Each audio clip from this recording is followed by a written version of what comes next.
सुप्रभात प्यारे विद्यार्थियों। 10th क्लास के सिलेबस में हम सूरदास के पद प्रथम कविता पढ़ रहे हैं। उसके 3 पद्यांश हमने पढ़ लिए हैं और जो आज चौथा पद्यांश है और अंतिम है जो आज हम पढ़ेंगे उसकी व्याख्या करेंगे। इस पद्यांश में जैसा कि हमने पहले तीनों में पता चल चुका है कि ये जो भ्रमर गीत है सूरदास के उसमें से लिया गया है और भ्रमर गीत में गोपियों और उद्धव का संवाद है। उद्धव गोपियों को योग संदेश देने के लिए आया है और गोपियों उद्धव के योग संदेश को सुनकर के बड़ी दुखी हुई हैं। तो आज के जो इस पद्यांश है इसमें उन्होंने श्री कृष्ण की जो चतुर राजनीति है, जो उनकी कुटिल राजनीति है, उसको धोखेबाज सिद्ध करने का प्रयास किया श्री कृष्ण को कि श्री कृष्ण उनके प्रति अन्याय अत्याचार करते हैं। यही इसमें कहा गया है। तो गोपियाँ कहती हैं, इस पद्यांश में गोपियाँ पहले आपस में बात कर रही हैं।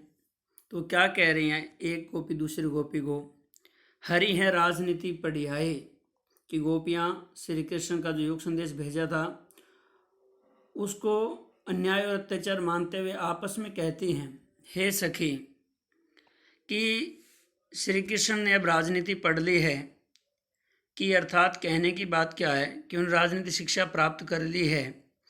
अब वो राजा बन गए हैं और राजनीति में पूरी तरह से कुशल निपुण हो गए हैं।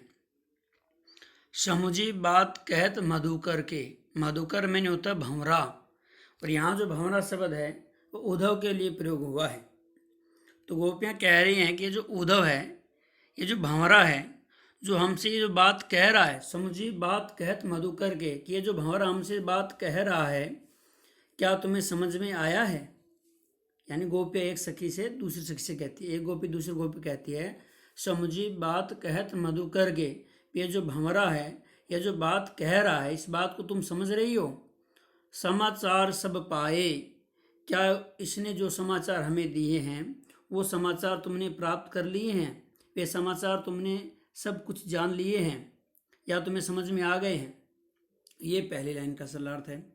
आगे, एक अति चतुर होते पहलीते, एक अति, एक तो पहले से है वे बहुत ज़्यादा चतुर हैं। अति मैंने होता है बहुत ज़्यादा, कि एक तो श्री कृष्ण पहले से बहुत ज़्यादा चालाक हैं, अब गुरु ग्रंथ पढ़ाए और अब उन्होंने गुरु का ज्ञान भी प्राप्त कर लिया है, गुरु के ग्रंथ भी उन्होंने पढ़ लिया है।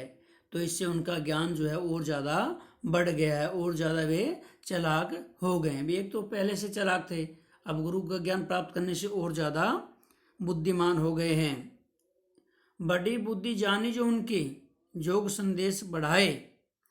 अब हमने जान लिया कि उनकी जो बुद्धि है वो बहुत ज़्यादा बढ़ गई है। बड़ी बुद्धि जानी कि हमारी जानकारी के अनुसार उनकी बुद्धि बहुत ज़्यादा बढ़ गई है, इसलिए वे हमको योग संदेश पढ़ाए, इसलिए वे हमको युवतियों को योग साधना का संदेश पढ़ा रहे हैं, योग साधना का संदेश दे रहे हैं। उद्धव भले लोग आगे के पर हित डोलत धाये। आगे गोपियाँ उद्धव से कह रही है कि हे उद्धव, भले लोग आगे के, कि पुराने ज़माने के, पहले ज़माने के जो पुराने लोग थे वे बड़े भले लोग थे। पर हित डोलत धाये, पर हित दूसरों के हित के लिए डोलत धाये घूमते रहते थे, कि पहले के लोग थे वे बड़े ठीक ठाक थे जो दूसरों के हित के लिए इधर उधर घूमते भागते फिरते थे, दूसरों का हित करते रहते थे। लेकिन श्री कृष्ण ऐसा नहीं कर रहे, इसलिए गोपियाँ पुराने ज़माने के लोगों को, पहले के पूर्वजों को अच्छा बता रही हैं। अब अपने मन फेर पाइए चल जुहूते चुराए। अब गोपियाँ आगे कह रही हैं, अब अपने मन फेर पाइए, कि अब हम अपना मन दोबारा पाना चाहती हैं, कि हम अपना मन दोबारा प्राप्त करना चाहती हैं। कौन सा मन? चल जुहूते चुराए, जो श्री कृष्ण जाते हुए चुरा करके ले गए थे।